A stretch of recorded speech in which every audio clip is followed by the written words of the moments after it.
اللهم اجعل القرآن لقلوبنا ضياء. السلام علیکم ورحمۃ اللہ وبرکاتہ. محترم سامعین، آج ہمارا عنوان ہے توبہ بار بار ٹوٹ جاتی ہے، آخر ہم کیا کریں. یہ 21ویں صدی ہے، زمانہ بہت ترقی کر چکا ہے. آج تیز رفتاری کا دور ہے، لیکن حیرت انگیز طور پر جس قدر زمانے کی رفتار تیز ہوتی جا رہی ہے، اسی قدر انسان کی پریشانیوں میں بھی اضافہ ہو رہا ہے.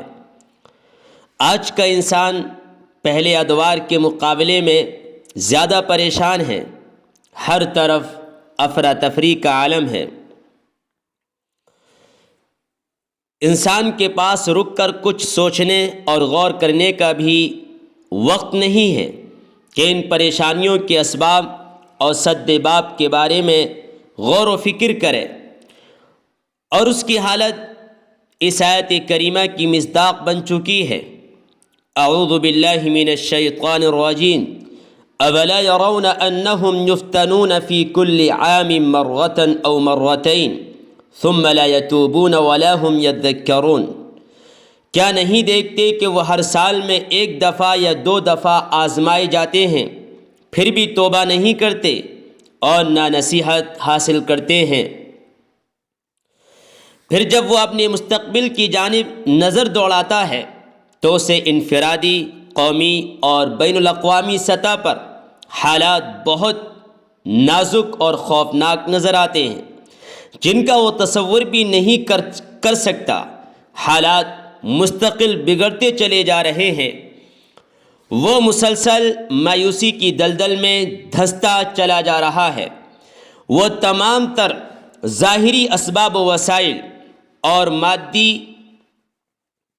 ترقی کی خیرہ کر دینے والی روشنی کے باوجود انتہائی تاریکی کے عالم میں بھٹک رہا ہے. آج کی ترقی یافتہ تیز رفتار دنیا اپنی تمام تر وسعتوں اور فراواریوں کے باوجود اس پر تنگ ہوتی جا رہی ہے. اس کی ذہنی کیفیت پسماندگی اور ابتری کی طرف مائل ہے. وہ معاشی تنگی، ذہنی ناآسودگی، جسمانی بیماری، اخلاقی گراوٹ، جذباتی افسردگی اور سماجی جھمیلوں میں الجھا ہوا ہے.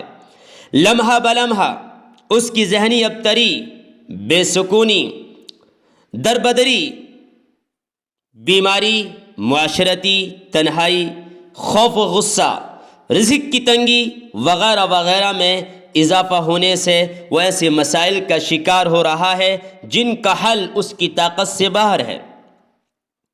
اس کے سامنے تمام راستے بھی بند نظر آ رہے ہیں. کوئی دروازہ ایسا نہیں ہے جہاں سنوائی کا امکان بھی نظر آ رہا ہو. انسان کا ذہن ان فتنوں اور آزمائشوں میں گھرنے کے باوجود توبہ کی جانب نہیں آتا، لیکن وہ یہ خواہش ضرور کرتا ہے کہ وہ زمین کی سطح پر ہونے کے بجائے اس کے نیچے ہوتا. حالانکہ زندگی سے فرار بھی ممکن نہیں، کیونکہ خودکشی اور حرام موت جیسے راستے کے اختیار کرنے کی اسلام قطعاً کبھی بھی اور کسی حال میں اجازت نہیں دیتا. آخر کار وہ مکمل پریشان ہو کر یہ کہنے پر مجبور ہوتا ہے، زندگی اپنی نہ موت اپنی نہ دل پر اختیار، سوچتا ہوں کس قدر بے آسرا انسان ہے. انسان کی ان پریشانیوں کا سبب وہ بدعمالیاں ہیں جن سے اس کی زندگی مرقع ہے.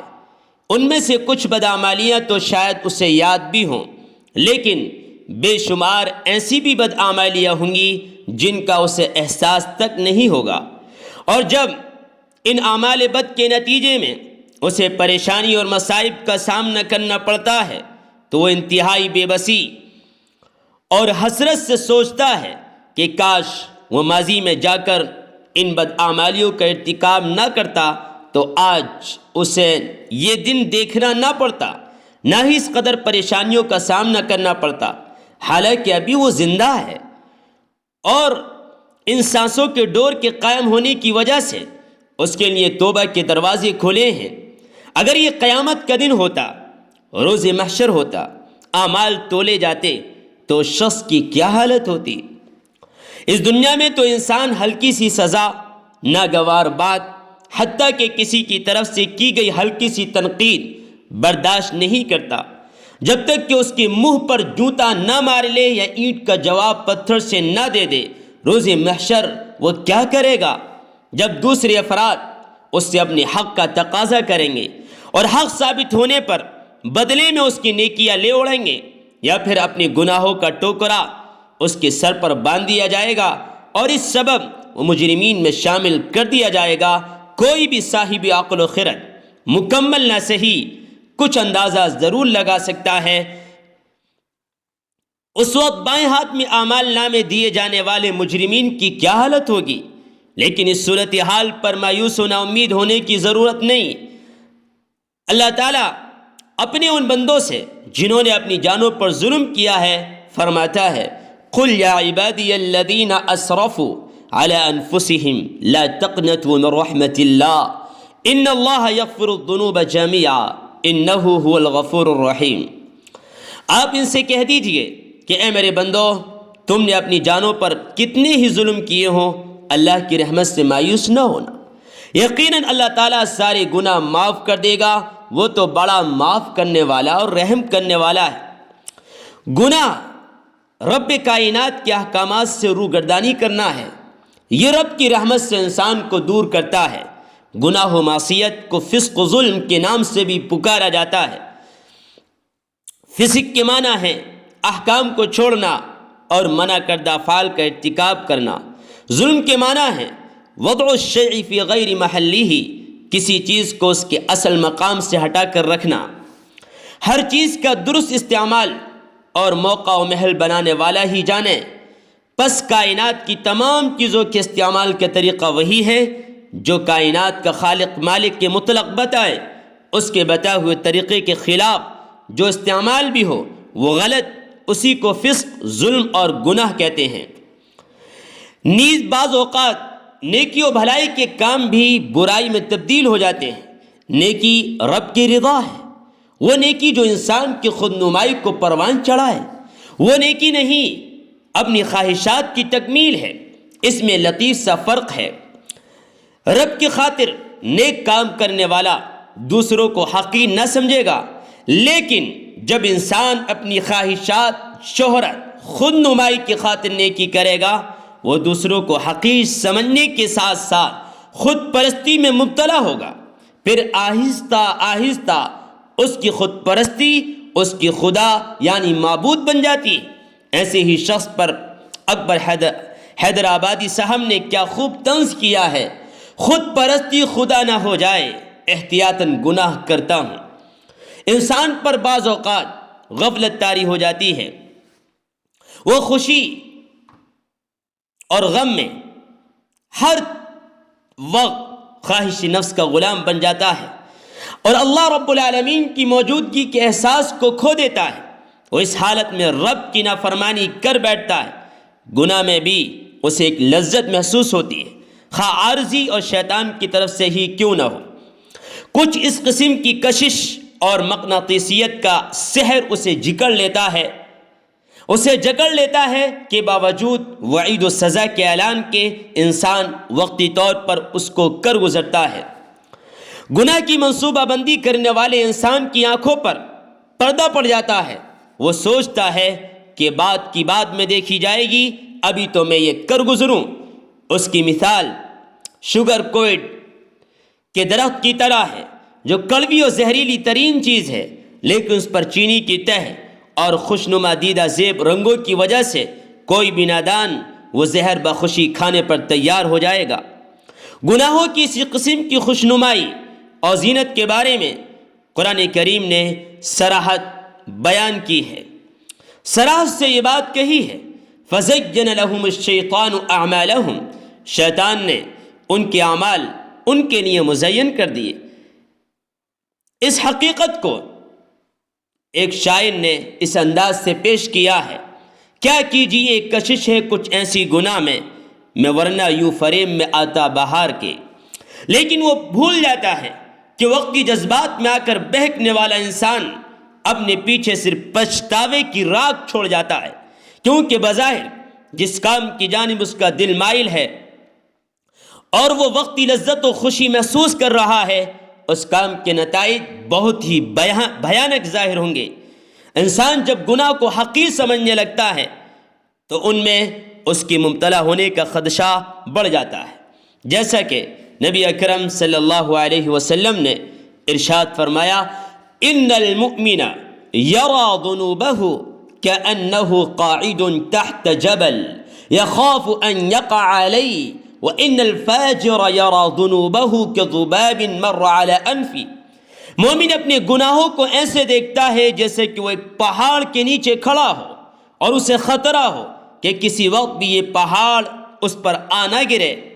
اس کے برخلاف فاجر، گنہگار، عاصی، بدکار، ظالم اپنے گناہ کو اتنی ہی اہمیت دیتا ہے جتنی مکھی کو جو اس کی ناک سے گزر کر غائب ہو جاتی ہے۔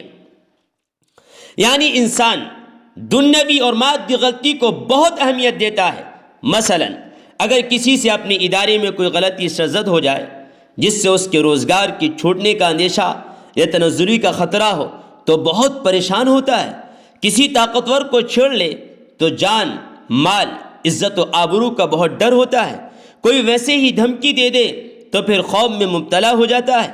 لیکن جب رب کائنات کی نافرمانی، سرکشی اور عصیان کا معاملہ ہو، غلطی پر غلطی، ڈھٹائی، اصرار کرتا ہے اور اس گناہ کے انجام کو اتنی اہمیت بھی نہیں دیتا جتنی مکھی کے ناک پر بیٹھنے کو، کیونکہ مکھی کے ناک پر بیٹھنے سے ظاہری اور مادی دنیا میں کچھ نہ کچھ تو تکلیف ہوتی ہے، لیکن نادان کو گناہ سے بظاہر کوئی تکلیف نظر نہیں آتی۔ یہی وہ عمل ہے جو اسے بے باک اور جری بناتا ہے، اور آہستہ آہستہ یہ عمل اس کے دل کو سیاہ بنا دیتا ہے، کالا کر دیتا ہے۔ گناہوں کے سلسلے میں ایک اور قابل ذکر نکتہ ہے، اور وہ یہ کہ انسان اپنے گناہوں پر کسی کو آگاہ نہ کرے۔ وہ اس طرح خود اپنے گناہوں پر لوگوں کو گواہ بنا دے گا، جبکہ رب العالمین نے پردہ رکھا۔ اس پردے کا کھولنا بے وقوفی کی علامت ہے۔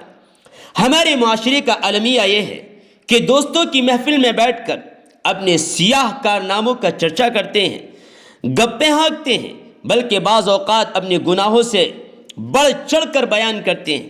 جتنا گناہ نہ کیا ہو شاید ایسا وہ بڑائی بیان کرنے کے لیے کرتے ہیں، حالانکہ یہ شرم سے پانی پانی ہونے کا مقام ہے۔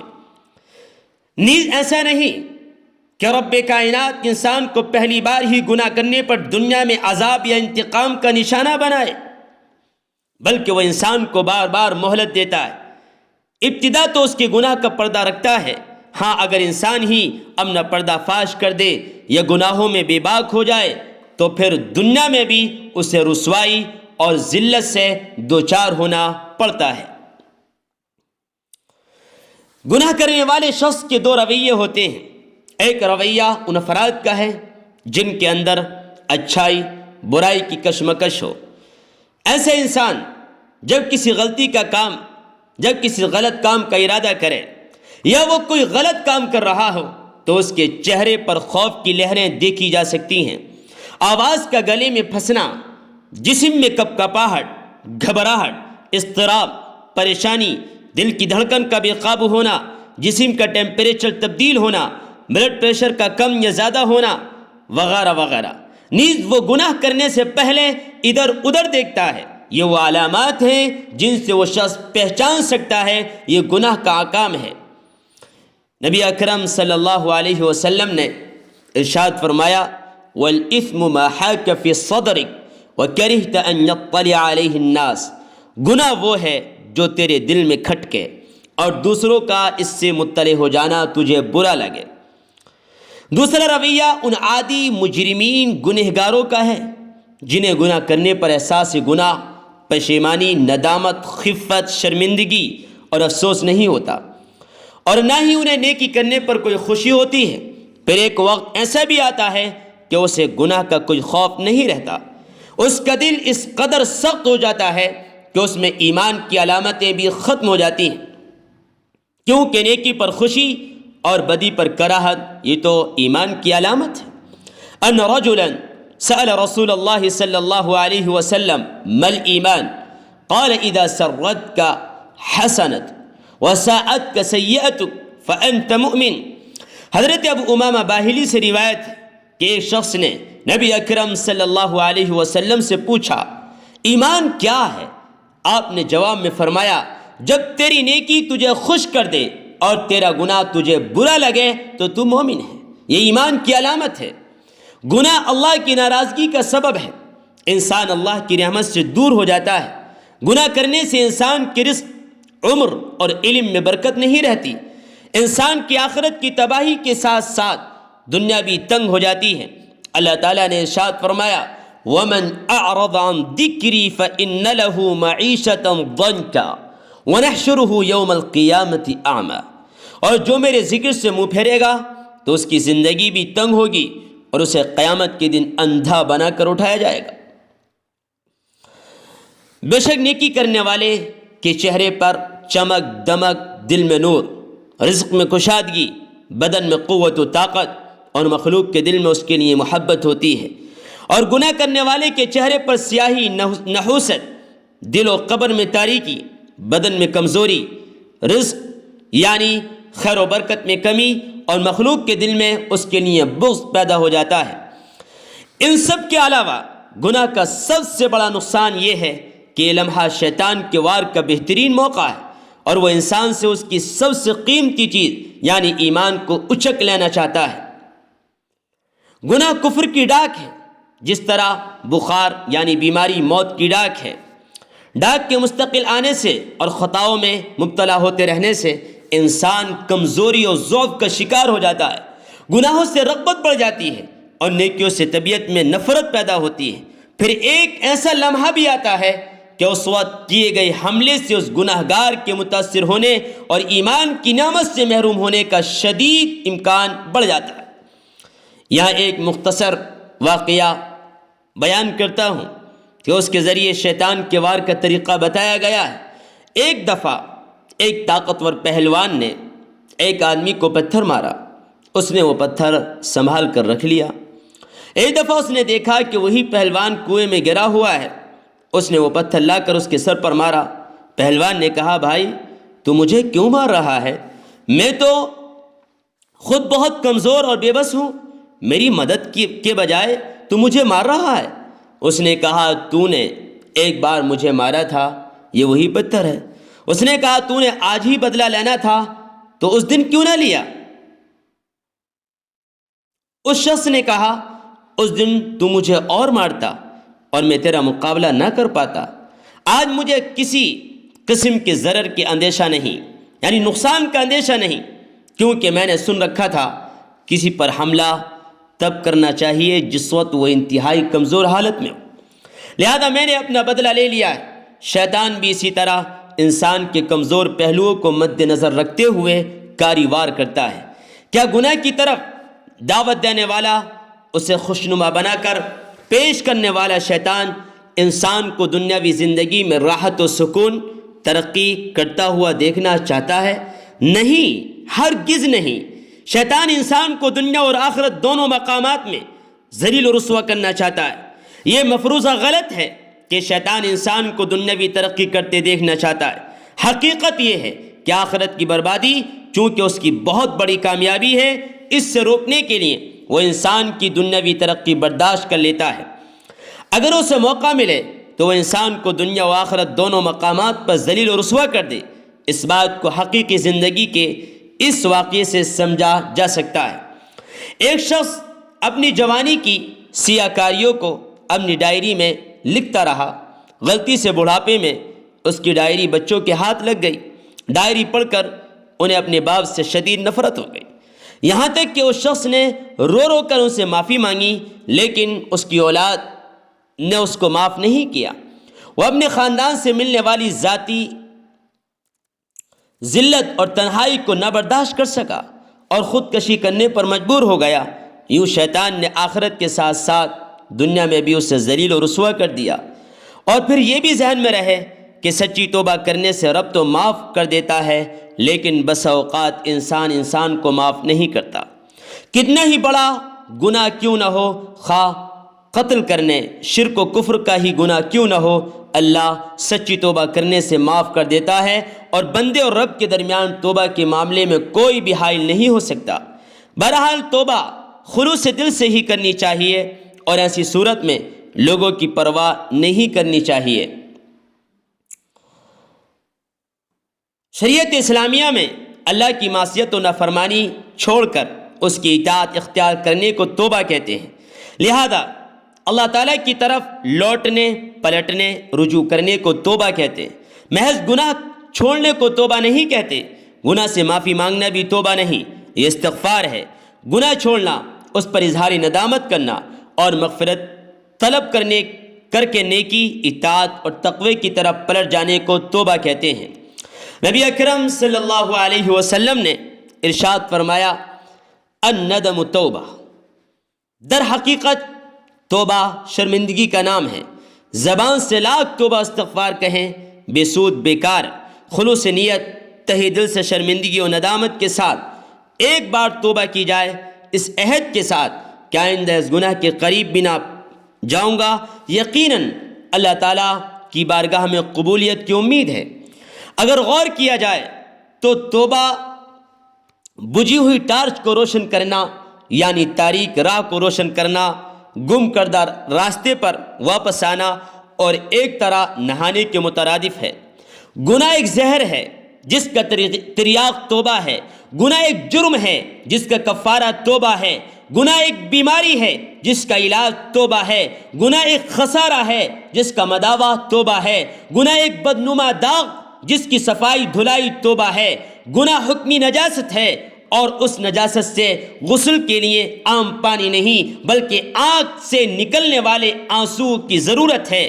توبہ یہ ہے کہ جب گناہ کی یاد آئے تو نفس اس میں لذت محسوس نہ کرے، بلکہ ندامت، پشیمانی اور کراہت کا احساس ابھر آئے، یہاں تک کہ اس کی آنکھوں میں ندامت کے آنسو امڑ آئیں اور آنسوؤں کا سیلاب بہہ نکلے، اور زبان پر یہ جملے ہوں، اے رب میں نے روتے ہوئے تیری طرف رجوع کیا، ندامت میں آنسو زارو قطار گر رہے ہیں، تو نے ہی ایک آیت میں قرآن کی ہمیں بتایا ہے، مایوس نہ ہونا، تو مجھے بخش دے تو یہ میرے لیے عید یعنی خوشی و مسرت کا دن ہوگا۔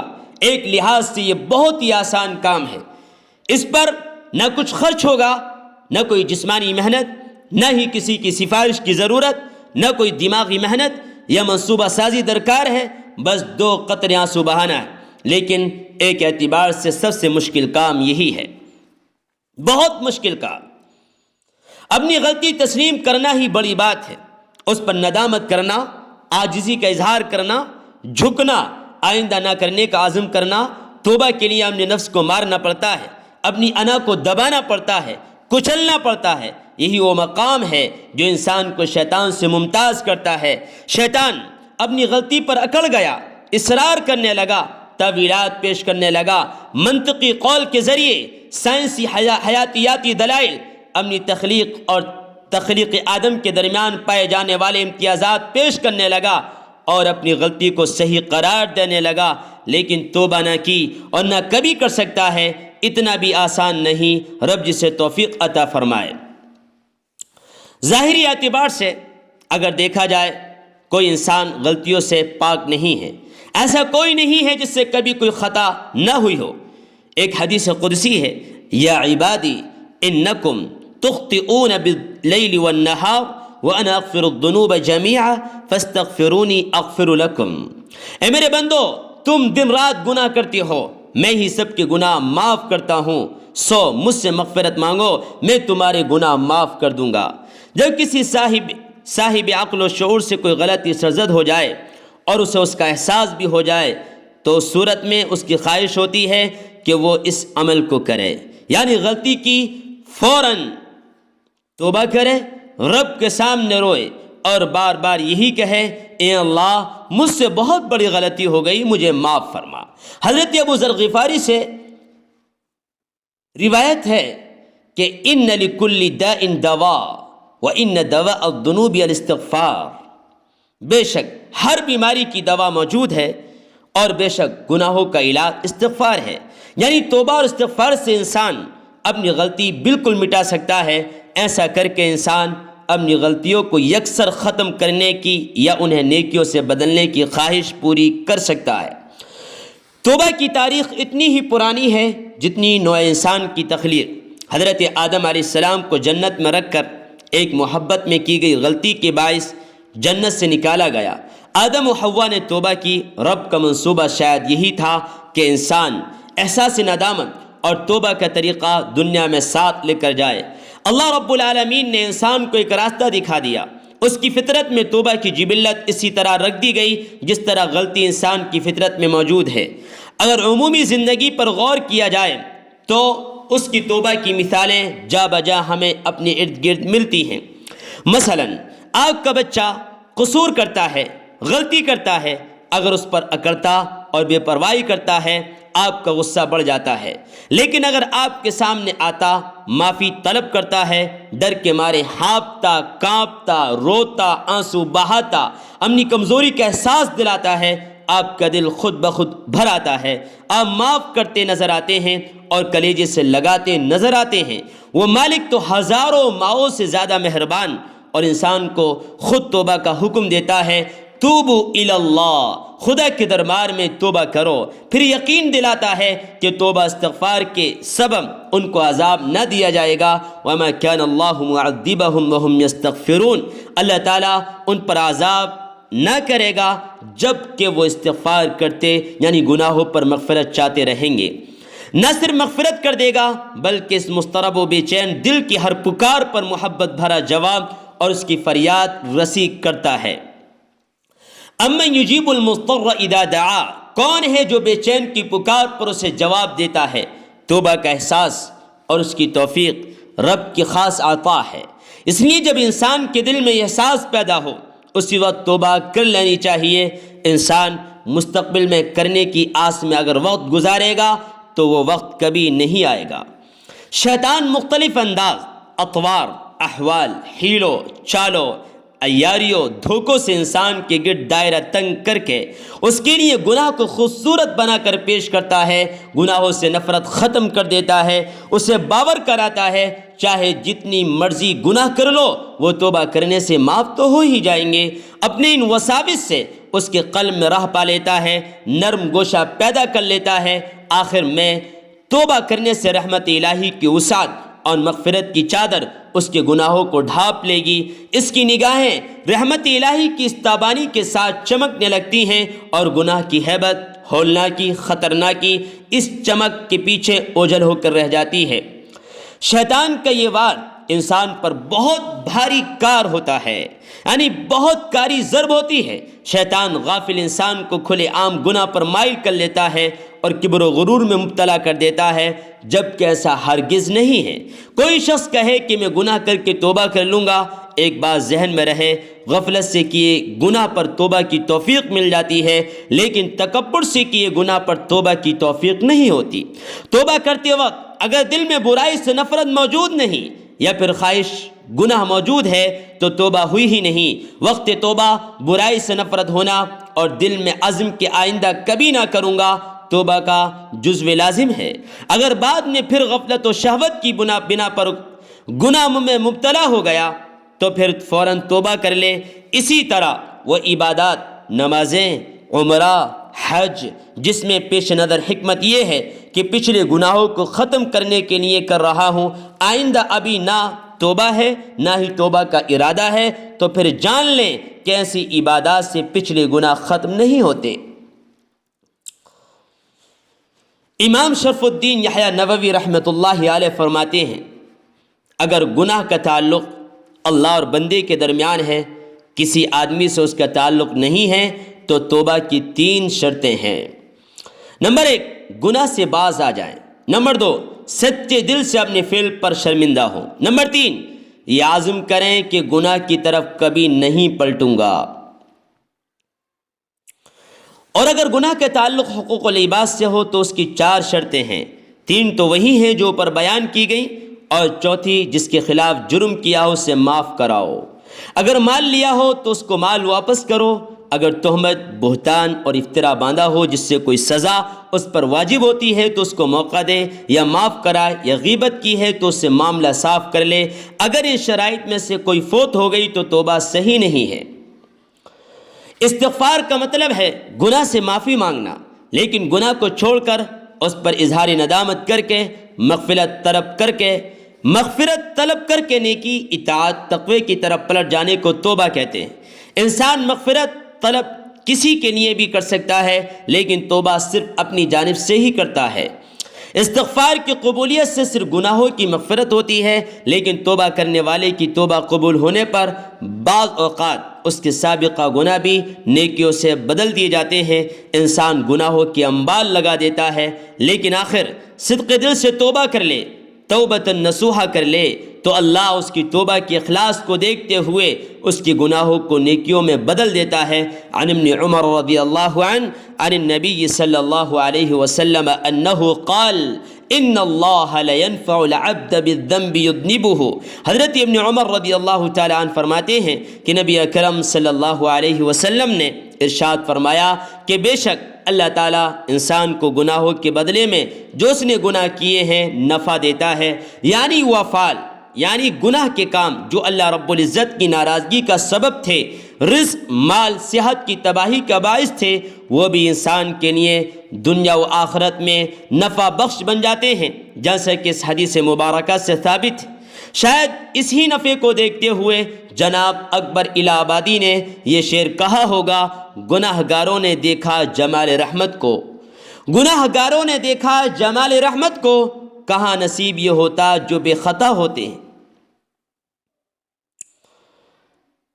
بسا اوقات انسان اخلاص نیت اور عزم صمیم سے توبہ کرتا ہے کہ اب یہ گناہ دوبارہ نہیں کروں گا، لیکن نشہ باز کی طرح جس کو نشے کی شدید طلب محسوس ہو، اس لمحہ وہ اپنی انا، وقار، سماجی حیثیت، علمی قابلیت، شہرت، عزت و آبرو پر غور نہیں کرتا، بلکہ سب کچھ داؤ پر لگا کر اس کا مطمع نظر صرف اور صرف نشہ ہوتا ہے۔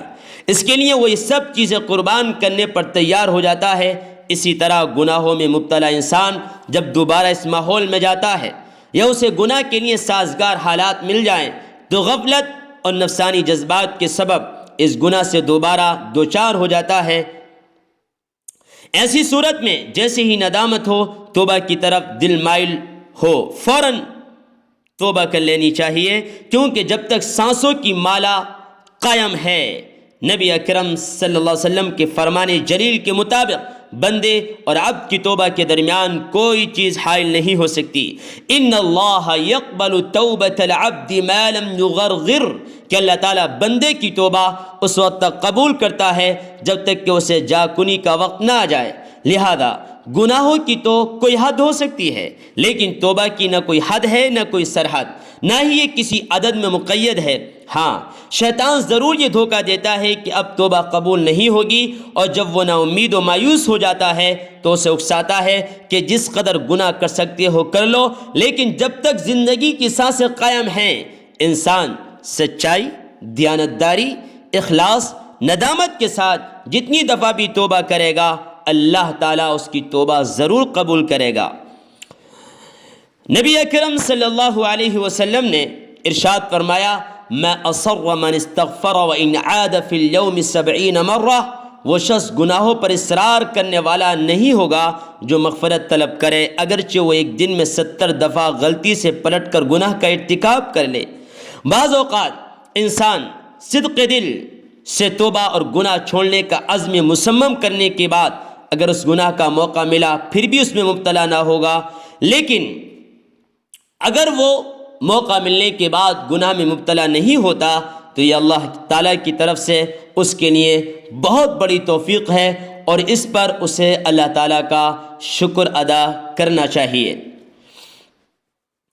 توبہ کی برکت میں سے اللہ تعالیٰ نے انسان کے تمام، یہ بھی ہے کہ اللہ تعالیٰ انسان کے تمام گناہوں کو یکسر مٹا دیتا ہے، اور وہ دوبارہ سے اس شخص کی مانند ہو جاتا ہے جس نے کبھی کوئی گناہ کیا ہی نہ ہو۔ ابن ماجہ شریف کی روایت ہے کہ نبی اکرم صلی اللہ علیہ وسلم نے ارشاد فرمایا، التائب من الذنب کمن لا ذنب لہ، گناہوں سے توبہ کرنے والا ایسا ہے جیسا کہ اس نے کوئی گناہ کیا ہی نہ ہو۔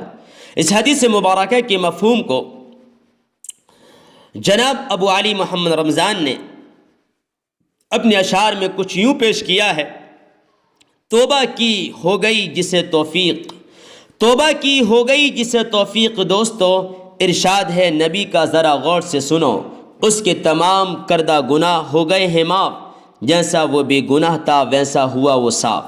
تائب کے لیے ایک ایسا مقام بھی آتا ہے جب اللہ تعالیٰ بھی اس سے محبت کرتا ہے، ان اللہ یحب التوابین ویحب المتطہرین، بے شک اللہ تعالیٰ توبہ کرنے والوں سے اور پاک صاف رہنے والوں سے محبت کرتا ہے۔ کیا اب بھی ہمارے لیے وقت نہیں آیا کہ ہم اپنی سیاکاریوں سے توبہ کریں؟ کیا ہمیں اس وقت کا انتظار ہے جب موت اچانک آ دبوچے گی، پھر وہ ایک لمحہ بھی مؤخر نہ ہوگا اور اس کے آتے ہی توبہ کی تمام دروازے بند ہو جائیں گے؟ اس لمحے کے آنے سے پہلے توبہ کرو، ایسا نہ ہو تاخیر ہو جائے، کفی افسوس ملنے کا بھی موقع نہ ملے، لہذا ابھی توبہ کریں، اور اگر ممکن ہو نبی اکرم صلی اللہ علیہ وسلم کے شہر مدینہ منورہ یا مکۃ المکرمہ پہنچ کر کعبے کے پاس حاضر ہو کر اپنے ہاتھوں کو اٹھائیں اور توبہ کریں، روئیں، اللہ سے مانگیں، اور اگر یہ ممکن نہ ہو تو جہاں بھی ہوں وہیں اپنے رب کے حضور سربسجود ہو کر اپنے گناہوں سے نادم ہوں اور رب کی طرف رجوع کریں۔ انشاءاللہ ہم تمام لوگوں کو اللہ تعالیٰ ضرور معاف کرے گا اور ہم اپنے رب کو توبہ قبول کرنے والا پائیں گے۔ آخر میں ہم اللہ تعالیٰ سے دعا کرتے ہیں کہ اللہ تعالیٰ ہمیں اور آپ کو دین کی صحیح فہم اور صحیح سمجھ نصیب فرمائے۔ والسلام علیکم ورحمۃ اللہ وبرکاتہ۔